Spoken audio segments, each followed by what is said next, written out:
It's blessed me to welcome on a five-star top 10 player in 2023, Gibbs-Lawhorn. How you doing, man? Good. How about you? Pretty good. Well, first of all, we got a lot to get into. You got offers, you've been blowing up now. But first of all, man, you've had surgery. You're gonna start rehab soon. How's this all going through? When I first figured out I needed to have surgery, I was kind of bummed out about it. But then I just took it and tried to make it a chance to get better and come back stronger and better than I was. Now, this is gonna be a little bit of a process. Some people are saying you might be missing the sophomore season. What's the rehab season gonna look like for you? A little bit of pain, but it felt like maybe just something like it'll go away over time, just a little bruise or something.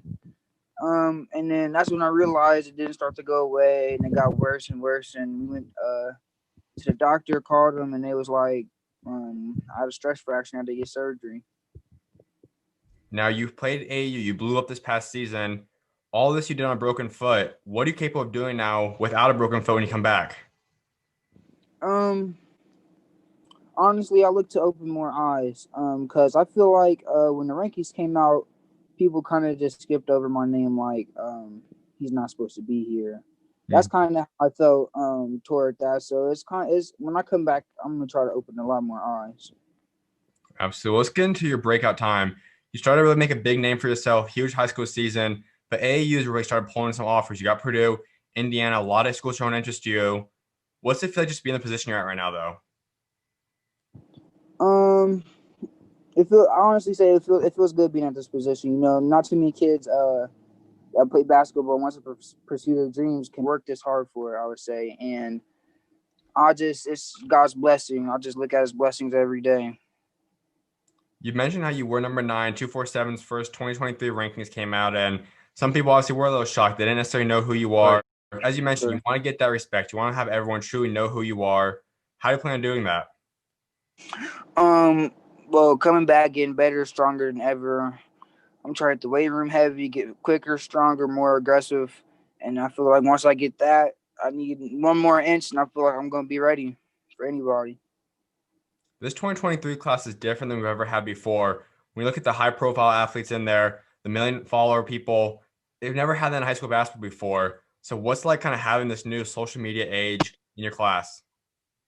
Honestly, I don't like it at all, and I'm kind of sad that I'm into it the way I'm into it, honestly, because I feel like 2023 players really shouldn't be into Instagram and stuff like that. Um, Followers don't matter. None of that really matters, in my opinion, anyway. I completely agree. I think a lot of guys can get sidetracked by that, and we've seen some people fall off because of social media. So with that, how do you plan to sustain that? Because you know you're gonna keep playing at a high level. The followers' attention will keep coming to you. How do you stay away from that? Just focus on your craft and your production, both on and off the court. Sometimes just throwing your phone on do not disturb for a couple of hours, turn all your notifications off, and just sometimes isolating yourself from the social media world is best. You've had this now for a couple years, starting to get really famous. Started back at MHTV camp. What was that first camp like, though? What was it like just blowing up at the time? Um, so it was honestly when I blew up in middle school hoops, it was really one game where I really just went crazy and blew up. I played good throughout the whole tournament, but it was just that one game that kind of got me out there. And what's funny was I really wasn't supposed to play that game. They was like, "Hey Dre, one of our players not hurt. You want to play? Or they're not playing. You want to play?" And I was like, man, yeah, I might as well play. So I ended up playing, and I ended up, I don't even know. I did pretty good. I know that's for sure. People really start seeing who you are, and you get this kind of buzz going into high school. How did you handle that at such a young age? Getting this buzz, this attention. How did you handle that at such a young age? Never settled. I never settled. I yeah, sure I had a buzz, but it's whatever. So I basically came into the high school season looking to open some more eyes, and I was just coming ready to ball. Any freshman going into high school, it's an adjustment period. You have to learn the ways of playing. You come out though, and you average 21 a game, 3 rebounds, almost 2 assists a game. How'd you be able to get so comfortable playing? I feel like it was the first couple of games that kind of matured me and told me like, hey, you kind of need to pick it up a little bit. Especially the first game. First game of the high school season last year only had 5 points. And coming out of that game, I was like, man, what if I'm not gonna be as good as people say I'm gonna be? And I kind of got that pressure. I felt that pressure. But after I dropped 20 the next game, and the next 8 games after that, I feel like I was pretty comfortable. Those numbers are numbers that a lot of guys, even upperclassmen, can achieve. What are you capable of averaging for your sophomore season now? What do you think you're able to average once you get back and playing again? Really, I'm trying to focus more on mainly getting more assists, because my assists last season I feel like I could have been more higher. But I still aim to be in the 20s still, average 20, 18, 20 points a game. It might be a little hard not being able to be with your team the whole time. 12-11 record last year. Overall as a team, though, if you were healthy the whole year, what kind of record do you guys think you guys could have got? We had a lot of players hurt last year, so our star player from the season before that had averaged 20. He was out the whole season due to an injury in the summer ball, so we didn't really get him back. And when he did, he really wasn't fully 100%. Our next best player, James, he was out half of the season because he had pneumonia. Mm-hmm. He had pneumonia, so he couldn't play all season, and yeah, that's basically how that was. So people really say, "Oh, McCutcheon wasn't that good." We didn't have our full team, so they honestly couldn't. They can't judge us. They couldn't have judged us. We won't be able to see you personally probably play at 100% again until AAU. It might take a couple of weeks or even a month to get back full force. When you do get back on that court, though, how excited are you for that, and what do you want to do next AAU season? I'm really excited for it. I don't even know how I'm gonna have to get through it, because I've been in here holding myself back to go hoop right now with the broken foot. So when I get back, I know I'm just gonna be happy to be back playing the game I love, honestly, no matter what the social media, the rankings, or anything says. We go back to the original injury. What exactly happened on that play? It really wasn't a play thing. It was just like an injury that like happened over time, and I just kept playing on it and said one day I should just go get it checked out. If you didn't keep playing on it, do you think it could have been less recovery time? Oh yes, for sure, for sure. Gotcha. Now let's look at your college recruitment a little bit. I mentioned Purdue and Indiana have already offered you. To have those two being high major schools amongst the first schools to offer you, what did that mean to you? Honestly, it means it's great. Not many kids get Purdue or IU as their first couple offers. Those are high major schools, so it brought a great smile to my face when I received those. Those would both be staying hometown, being a big time player where your family could keep supporting you, staying close to home. Would that be an impact in your recruiting? Would that attract you, being able to stay close to family? Um, Staying close to my family, yeah, it would. It would be staying close to family is always a good thing, but sometimes family got to realize that you got to do what's best for you. So if you got to go, you got to go. Let's- I'm early. I'm early into my recruiting process, so we're just gonna see what God gives, puts on the table. Absolutely, man. Well, let's still go into these programs a little bit more. What do you like about Purdue? Um, Purdue. See, the head coach, Matt Painter. My dad trained his son, so I've been kind of close with Matt Painter for a minute now, and it's not. And so when I was first able to get the offer, they wanted to give me offer right away. And then, yeah, and then I know a lot of Purdue players, Trayvon Williams and Isaiah Thompson and PJ Thompson. I'm really cool with them, like outside of the court type of stuff. Those are my guys. And that's about it, yes, sir. And Matt Painter, of course, I've known him my whole life too as well. Let's discuss coaching for a little bit. That's something that obviously is a huge piece in anyone's recruiting. What do you want in a college coach? When you talk about their personality traits, their coaching style, what do you want to coach? Kind of like want an up tempo coach. That's kind of up tempo and kind of snapping on me a little bit. Feel me, pushing me to go harder. Indiana, the other school you have an offer from right now, another hometown team. What do you like about that program? What I like about Indiana is the coaching staff. The coaching staff is really cool people, and I like how they talk to me, and it kind of made me feel comfortable when they were talking to me with them. And I'm close with one of the guards at IU, Rob Fennessy. That's like one of my god brothers. I've known him my whole life too. Him is little brother and his big brothers.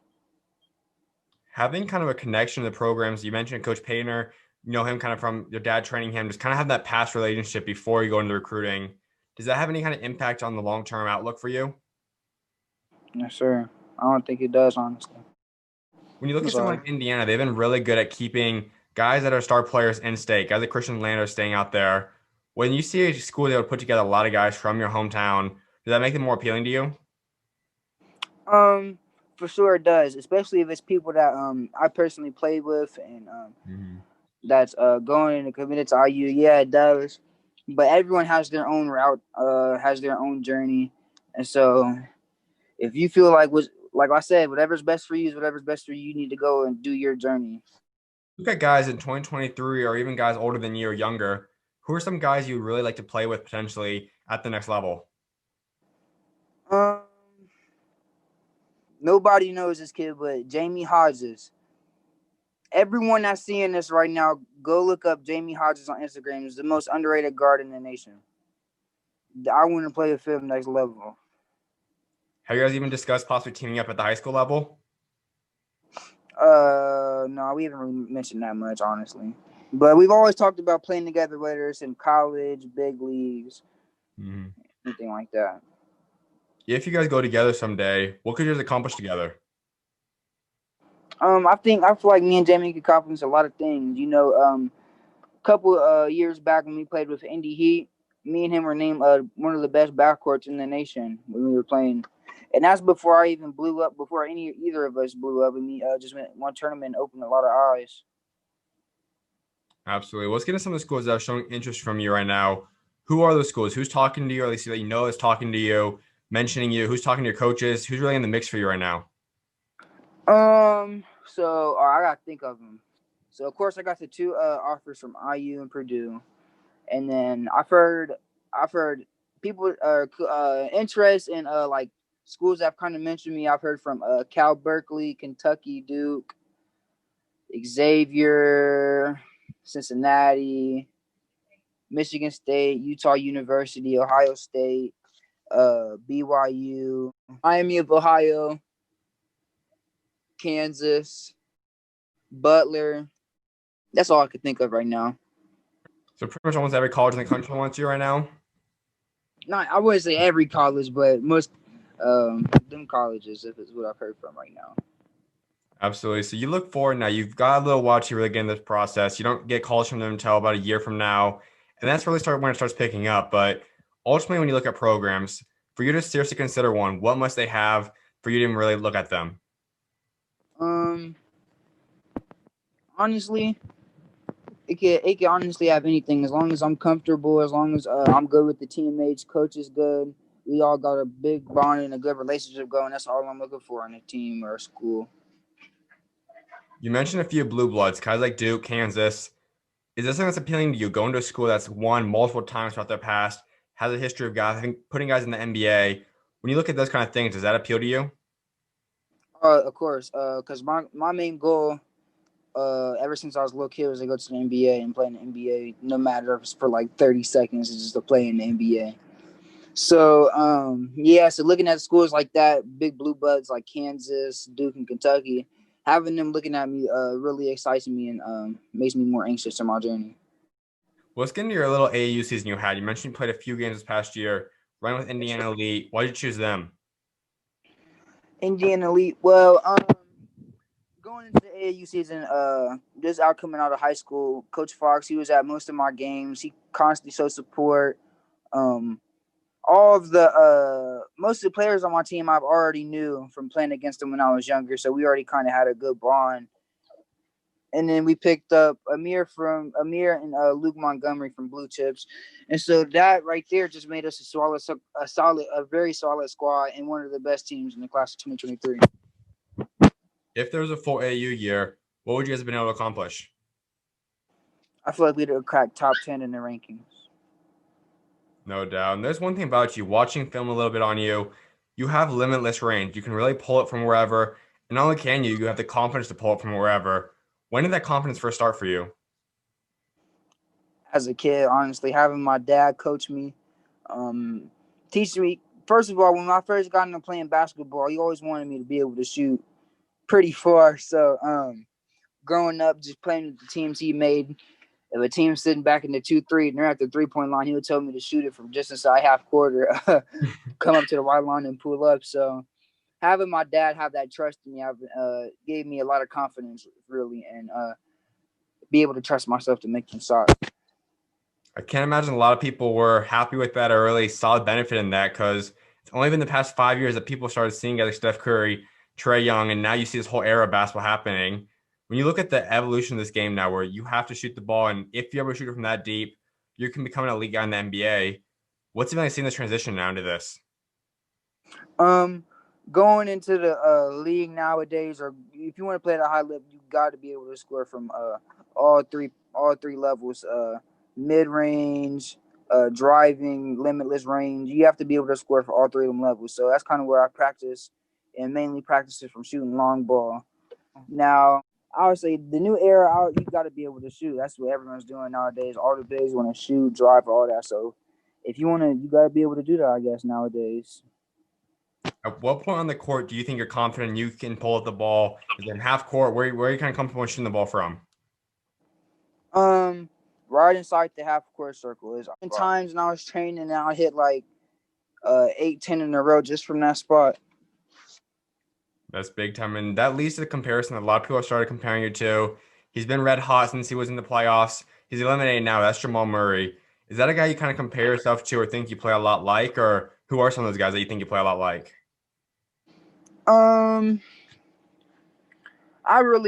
I just let people make those comparisons. I really don't try to compare myself to anybody, but I would say another common player I've been compared to is Trae Young. No doubt. And you watch these guys, you don't completely model your game after them, I can imagine, but you take a lot of pieces from them. What parts of Trae Young's game, Jamal Murray, any of these NBA players, do you take and put them into yours? How they're able to create their shot from the three. I always think if you can create your shot, you always got to be able to shoot and create your shot from the three. That right there I feel like that's game changing. No doubt. And so you have now the number 9 ranking. You have these offers. This adds a kind of heightened pressure to you. More people are going to want to go at you each game you play. More people want to go up against you. How are you going to deal with that? I'm with all of it. I mean, I'm with all of it. If I already know people are gonna put a target on my back, but if I just remain humble and remain grinding like I've been before I got injured, then I don't see any pressure. A lot of people have struggled to deal with the hype and all because you're being ranked for such a young age. People see that, and a lot of guys have dropped off because it's hard to sustain that for 3 years. How will you sustain that? What's your path to be able to sustain it, or if you even possibly move up as a player over the next 3 years of your high school career? Honestly, I feel like the grind never stops. Just working out, getting up early in the morning every day before school, getting working, kind of basically just keeping the same routine of working out and wanting to be better. You can't just go and do all the work and put all that time in just for you to not put in the game. You got to be able to convert your training into the game. That's a point that a lot of people struggle with. How did you learn to start using what you train with, and you produce off the court? How did you start applying that to the games? Well, so like when I was younger and we'd have blowouts, I always try to practice like new moves I've learned, and like that's basically what my dad has taught me. Like, hey, if you beating a team by like 30 or 40, try some new stuff, try something new like you've never done before. Try to like get it in your bag and work on it a lot more. So that's something I always try to do. Do it in scrimmages, pick up anything like that, and then once I feel I'm comfortable with it, I'll do it in the game. Elite scorers and shooters like yourself, everyone knows kind of the big thing that stops a lot of those guys like you is confidence and having possible bad games down the road. How do you jump out of that, or even in the middle of a game, you miss a few shots? How do you keep your mentality up and keep going at it? Um, it's something I'm working on, but trying not to get on myself. If you're going through a slump in the first quarter or first half, uh, try not to get too much in your own head. You know, you miss a shot. All right, so what? Let's come down, get a stop, get fouled, make some free throws or something. You feel me? Get an assist or something. Just because you're not having an on-game shooting wise doesn't mean you can't have an on-game doing everything else. Couldn't agree more, man. You were all conference as a freshman last year, and you're going to continue on to build up accolades. So when you are done playing high school in 3 years, what's all the awards and accomplishments you want to have done so you can say it was a successful high school career? Well, I wanted to get the all scoring record, but due to my shortness of season this season, I don't think I'll be able to get any of that. But I want to accomplish the McDonald's All American, the USA team, earn a gold medal. You feel me? Absolutely. And there's a big appeal for a guy like you of your caliber. I can already imagine a lot of the big prep schools and national schedules teams have reached out to you. Is that something you'd look into or consider at some point? Um, when it got to the time, I feel like I was slipping off, or feel like I wasn't working as hard, or my family noticed it, then I'd consider a prep school. But as of right now, it's nothing really too much I can say. I'm injured. I gotta get back into rehab, and I gotta get back as soon as possible. Absolutely, man. A few more things before I let you go. One is talking about building a legacy, and that's something I was like wrapping up because I think ultimately all you guys want to build a legacy for yourself. So when you are done playing basketball someday, what do you want to remember for what you achieved both on and off the court? People think I'm crazy, but I want to go to outer space. I want to get into astronomy and all the stuff I need to get into to go to outer space. But I just think outer space is a very interesting subject. So you're looking at doing this during your basketball career or sometime after it? Sometime after, if you go into outer space during basketball career, it's done for after that because how it changes your body. And what kind of gave you the passion to that? Something I've never heard before. I know it's something that's obviously a passion for people out there, but what kind of drove you? Why do you like that? Honestly, just started getting into it. Just learning about the planets and like how they can affect your body, and I just feel like it was interesting, and I kind of want to get into it a lot more. With that, I mean, obviously you have to have a lot of education and training at some point. Is this something you're going to focus on throughout your recruiting process, seeing if they have that kind of program, or are you more focused on that after basketball career? Um, I mean, if it's always comes to that, I can always take my courses online or go back to college and do it. But yeah, I look forward to big astronomy programs that's going to help me master and hopefully be an astronaut one day. That's awesome, man. And being a believer, discuss your faith a little bit and your relationship with God. How does he help get you to the point you're at today? God, he helps with many things. I didn't always have it easy growing up as a kid. I kind of got it out of the struggle too, and I feel like when I was down at my most times, when I prayed, God had my back. And every time I pray about something nowadays, that's really kicking me and struggling me, I feel like God always has my back and He answers my prayers. Many times we know that growing up, our families believers, they kind of influence you and push you in their faith, but ultimately at that one point, you kind of separate and you become truly kind of really form your relationship with God. When would you say that point was for you? I would say when I first got when I got baptized, I would say, which was like when I was in fourth grade. I would say when I got baptized, and I really started. Ever since I got baptized, I always felt this like tingling sensation sometimes in my body when I feel like something's gonna happen. And yeah, ever since then, I just always have faith in God and always had that tingling feeling. I don't know, it's weird. That's awesome. And we know with injuries, that's something a lot of people can turn around and blame God for, get mad, even sometimes lose faith in. How'd that benefit your relationship with God, or how that kind of affect your relationship with God when you found out about the injury and now as you've been starting to go through this process of getting back? I feel like that's how people mostly lose their downfalls. People uh first first person to blame is God, and you never know God. People say it all the time, but God works in mysterious ways. So Mhm. you never know. God will injure you and prevent you from something that could have happened, that could have been way worse, or He could have injured you and maybe shit got a better, bigger comeback. And so I feel like that's kind of what God has done for me. Absolutely, man. Well, I'm definitely excited to see what God's got next for you, man. Good luck in the process and getting back on the court. Thanks for taking time to come on, man. Yes, sir. All right, talk to you later, man. God bless. God bless.